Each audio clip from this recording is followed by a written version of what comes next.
Assalamualaikum warahmatullahi wabarakatuh. Salam persaudaraan, SH Trate Jaya. Dari Krida Satria Tama, Jalan Merak nomor 10, Madiun. Kami, tim Humas Persaudaraan Setiati Trate Pusat, menyampaikan informasi yang benar, santun, bermartabat demi persaudaraan. Persaudaraan Setiati Trate lahir pada tahun 1922,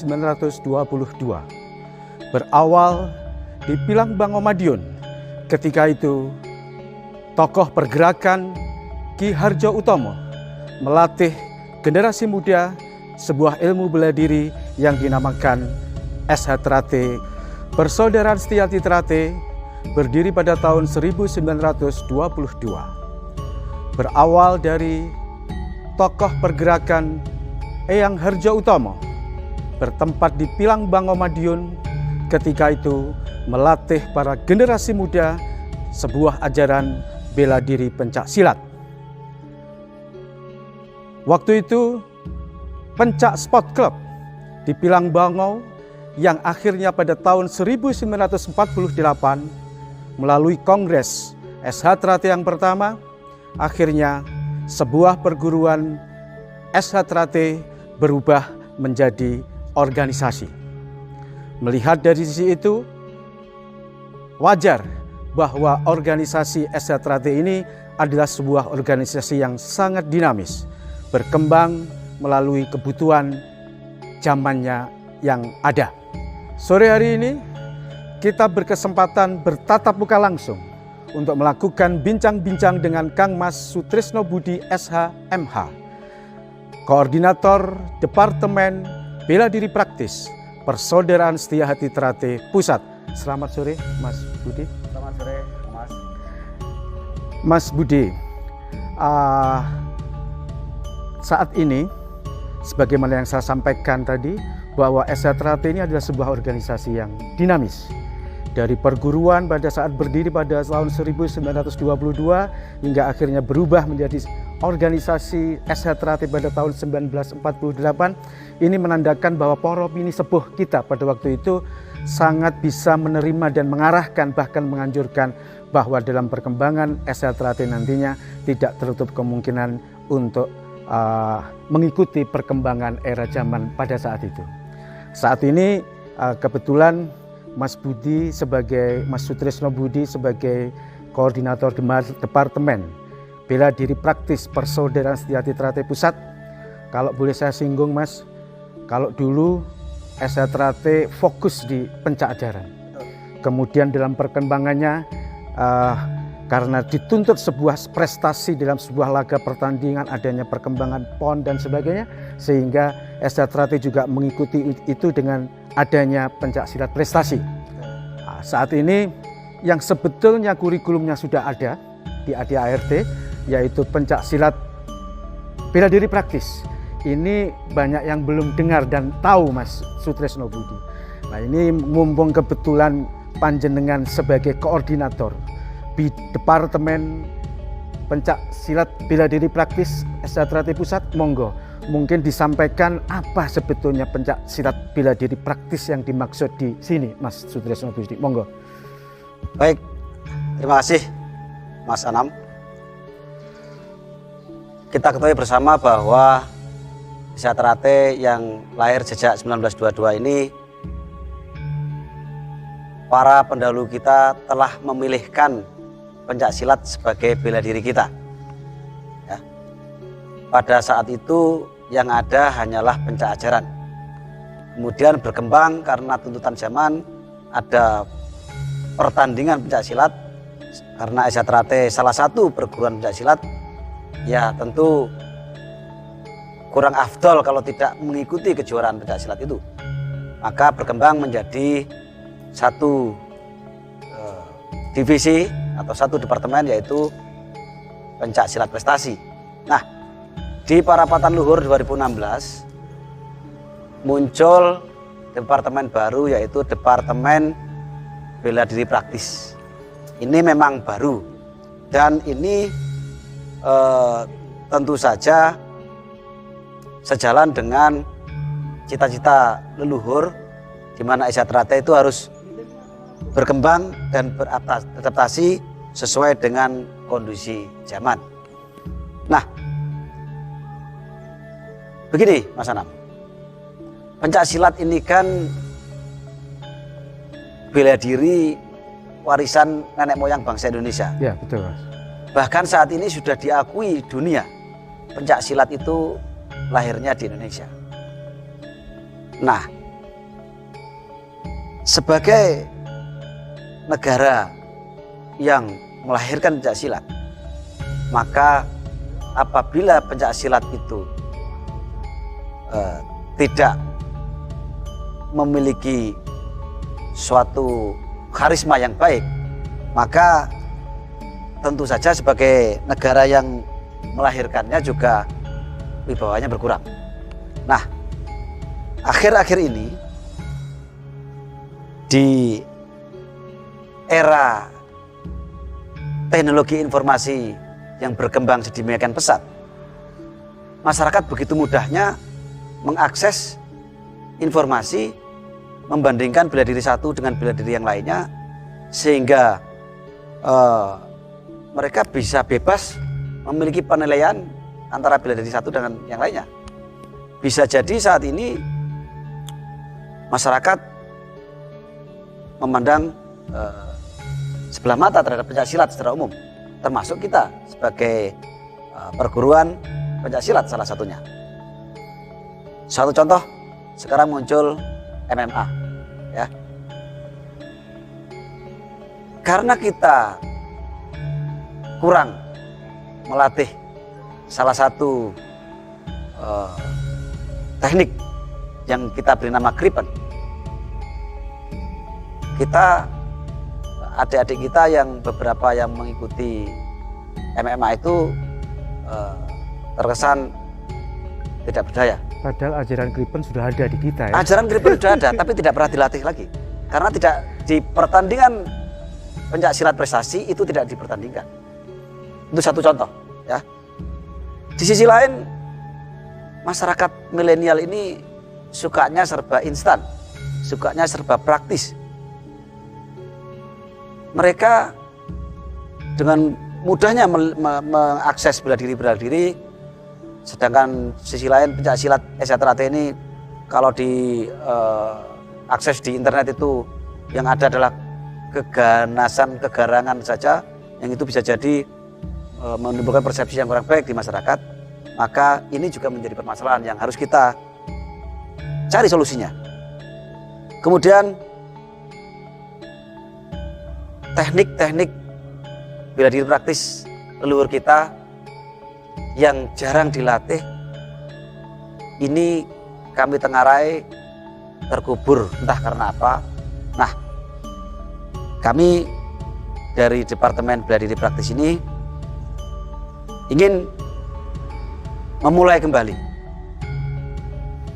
menggali teknik-teknik para leluhur tentang Kripen, tentang bela diri praktis untuk memenuhi tuntutan zaman saat ini yang ada pertandingan MMA yang masyarakat mintanya selalu instan saja, ya. Ini yang akan kita coba untuk penuhi. Tadi Mas Sutresno Budi mengatakan instan, praktis, dan taktis. Ya. Ini tuntutan zaman di era milenial ini, sehingga masyarakat bisa mengakses semua perguruan pencak silat utamanya yang ada di Indonesia ini melalui media sosial, Ya. melalui media informasi teknologi. Ya. Tidak hanya pencak silat, Ya. tapi semua bela Semuanya. diri.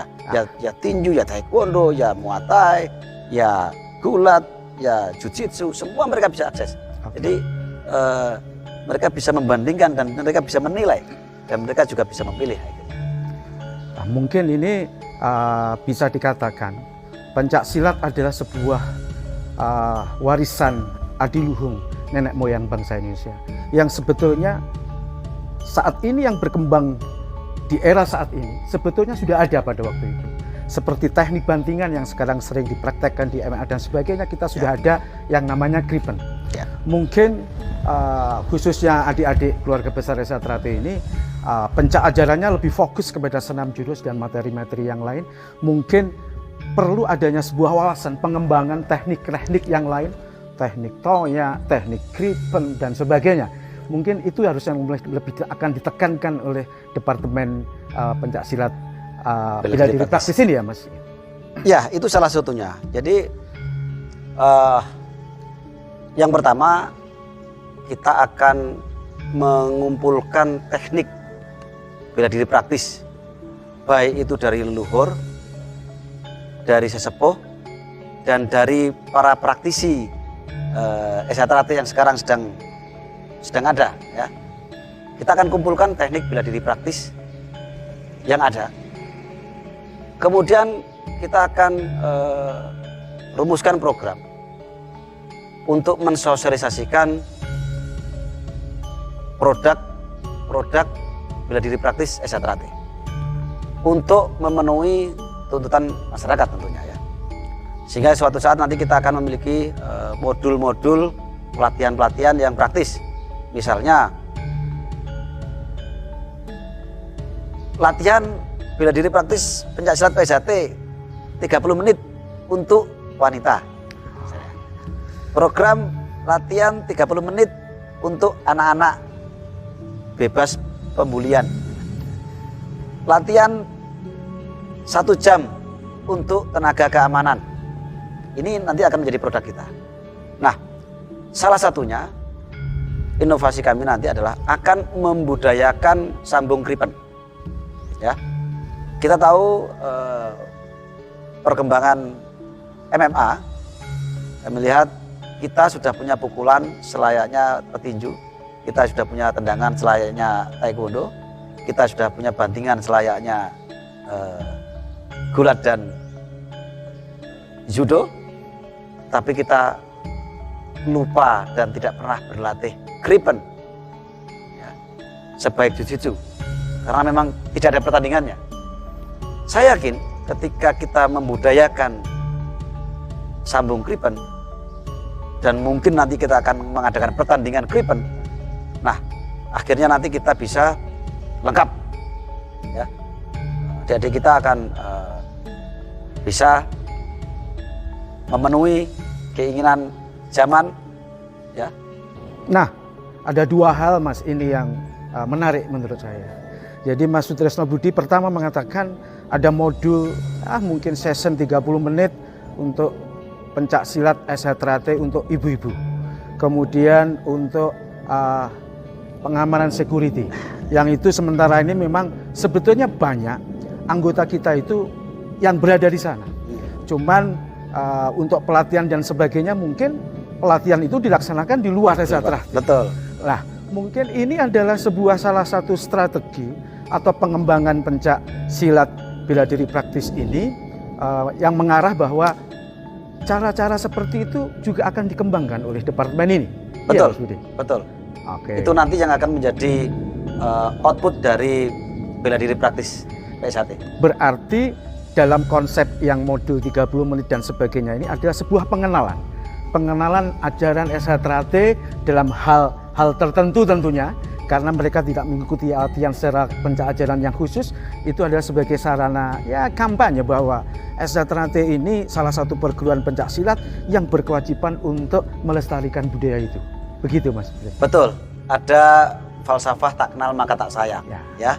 Jadi era kita latihan secara tertutup, tidak boleh dilihat orang. Kalau ada yang melihat kita usir. Saya pikir era itu sudah lewat. Ya, kita sudah harus terbuka kepada semua orang untuk mengetahui kita. Ya, nah tentu saja akhirnya kita pilah-pilah mana yang bisa diketahui publik, mana yang tidak. Nah, ini nanti bela diri praktis akan menyajikan modul, materi-materi yang bisa kita perkenalkan kepada masyarakat secara umum untuk mereka kenal kita. Nah, dengan harapan setelah mereka kenal kita latih secara instan tadi, kemudian mereka bisa muncul suatu kecintaan terhadap SHTRAT, dan dengan harapan nanti mereka bisa bergabung dengan SHTRAT secara penuh. Yang gitu. penting tahu dulu, cinta, kemudian ikut serta gitu ya, betul, Mas. Ya, Mas Tris. Betul. Jadi kalau boleh saya sampaikan, Mas Tris, kalau tidak salah di Indonesia ini aja sudah ada tidak kurang dari 100 sampai 150 ajaran pencaksilat SHTRAT ini berada di perguruan-perguruan tinggi baik swasta maupun negeri. Kan begitu? Betul, betul. Dan saat ini juga sudah banyak tratekit, program tratekit yang sudah dikembangkan oleh pusat. Makanya ke depan ini salah satu program dari Departemen Pencaksilat Bela Diri Praktis ini, bagaimana strategi pengenalan ajaran SHTRAT ini dalam hal tertentu ini bisa dikembangkan oleh cabang-cabang. Tentunya begitu ya, Mas? Betul, betul. Kemudian Mas Tris tadi juga menyinggung pertandingan MMA yang lagi ngetop saat ini. Ya. Sebetulnya tradisi budaya pencaksilat ini sudah punya juga. Meskipun belum sehebat yang dipraktekkan oleh Yudo untuk kripennya dan sebagainya. Untuk itu karena di pencak silat prestasinya ini memang regulasinya hanya ketika kalau seorang pesilat bisa menjatuhkan, hanya cukup di situ. Ya. Nah, ini perlu dikembangkan ke arah situ karena sementara ini pencak silat tidak ada yang mempertandingkan tentang itu kan begitu. Betul, betul. Nah, untuk itu ini sebuah terobosan yang sangat luar biasa dari Departemen Bela Diri Praktis SHTRAT Pusat ini, bahwa bagaimana kita juga bisa mengembangkan teknik-teknik ajaran pencaksilat leluhur ini untuk dipergunakan dalam momen-momen acara MMA dan sebagainya, sehingga pencaksilat asli bangsa Indonesia, kita bangsa Indonesia tidak menjadi penonton di rumah sendiri, begitu ya, Mas? Betul, Chris? betul. Nah, ini target yang sangat luar biasa. Kalau boleh saya katakan, Mas, siapa lagi kita sebagai pendekar-pendekar pencaksilat umumnya, khususnya SHTRAT yang akan menjaga marwah negara ini, kalau ternyata kebudayaan luar negeri sudah sangat berkembang, kita hanya sebagai penonton, kan begitu, Mas? Betul, betul. Mungkin bisa dijelaskan kiat-kiat secara teknis, Mas, regulasi apa yang akan dilakukan oleh Departemen Bela Diri Teknik PSAT Pusat ini dijabarkan kepada cabang-cabang untuk menyongsong program itu.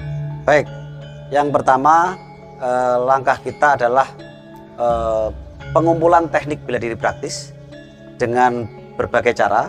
Salah satunya nanti kita akan lombakan, ya, lomba teknik bela diri praktis PSAT. Nah, jadi dari situ nanti kita akan pilih bela diri teknik-teknik yang terbaik, akan kita rangkum menjadi satu dalam satu panduan. Mungkin ini sesi pertama ya. Kemudian berikutnya kami juga akan dari teknik yang sudah kita kumpulkan tadi, kita akan membuat program-program yang instan untuk ibu-ibu, untuk anak-anak, untuk tenaga keamanan ini produk-produk instannya. Nah, di sisi lain kita akan sosialisasi kepada semua cabang untuk membudayakan sambung kripen. Jadi pencaksilat ini unik. ketika aturan dirubah, maka muncul teknik baru. Aturan diubah, muncul teknik baru. Nah, ketika kita membudayakan sambung kripen, maka di sana nanti akan muncul teknik-teknik silat kita. Apakah yang teknik yang lama atau yang baru itu bisa muncul. Ya, dari situ nanti karena kebiasaan melaksanakan sambung kripen, disinilah kita sudah memiliki kelengkapan, memberi bekal kepada adik-adik untuk bertanding berdiri ya bisa, bertanding kripen ya bisa, sehingga cukuplah nanti memberi bekal kepada adik apabila ada yang ingin melangkah ke MMA. Saya pikir bekalnya ada cukup. SH Trate juga sudah pernah ada pada eranya almarhum Mas Tarmaji kalau tidak salah, tarung bebas SH Cup kalau tidak salah ya. Betul, betul. Ini lebih difokuskan ke kripen ya? Ya, karena waktu itu belum familiar teknik kripen ya. Dipertandingkan ya? Sehingga waktu itu di aturannya sudah membolehkan kripen, tapi belum ada yang memakai karena jarang yang melatih gitu ya. Nah, sehingga ketika teknik kripen ini kita budayakan untuk dilatih dan disambungkan, dan suatu saat kita pertandingan khusus kripen, maka ini akan membudaya ya, sehingga adik-adik terbiasa dengan teknik kripen itu.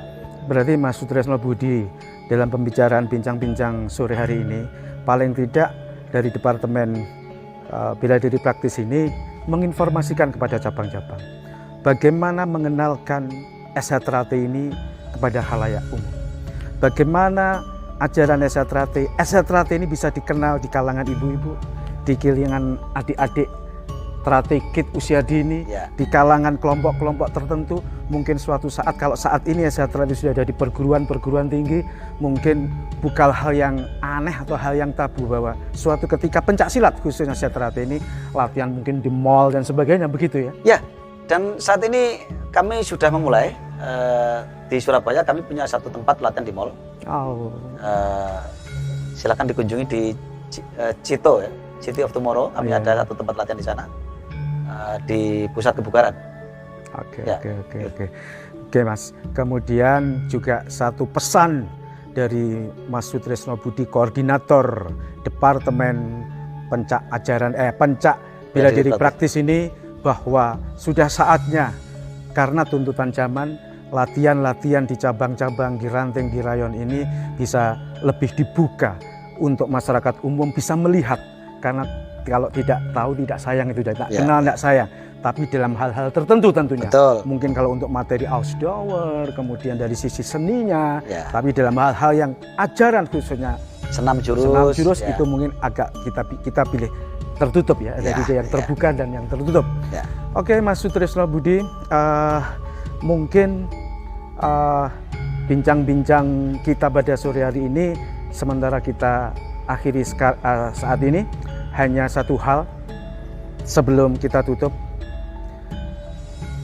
Mudah-mudahan Mas Sutresno Budi sebagai koordinator Departemen Pencak Silat Bela Diri Praktis ini bisa merealisasikan program-program ini menjelang, sehingga pada saat satu abadnya ini ada sebuah kado istimewa untuk SH Trate, bahwa kita sudah siap untuk di bela diri praktis.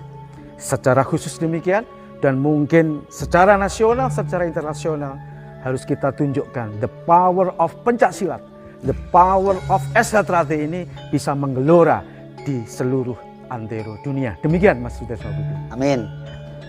Demikian bincang-bincang kami dengan Mas Sutresno Budi SHMH, Koordinator Departemen Pencak Silat Bela Diri Praktis Persaudaraan Setia Trate Pusat. Yang jelas dapat kita simpulkan bahwa dalam proses mengikuti perkembangan zaman, tuntutan zaman di era informasi teknologi dan milenial ini, kita harus bisa lebih terbuka sehingga kita bisa menyampaikan pesan SH Trate kepada masyarakat secara umum. Ingat pesan beliau, the power of pencak silat, the power of SH Trate harus kita dengung-dengungkan. Ketika yang Hardjo Utomo pada tahun 1922 mendengung-dengungkan untuk berjuang demi Indonesia, saat ini para pendekar SH Trate harus berjuang untuk itu. Demikian, tim Humas Persaudaraan Setiati Trate Pusat menyampaikan informasi yang benar, santun, bermartabat demi persaudaraan. Wabillahi taufik wal hidayah. Wassalamualaikum warahmatullahi wabarakatuh.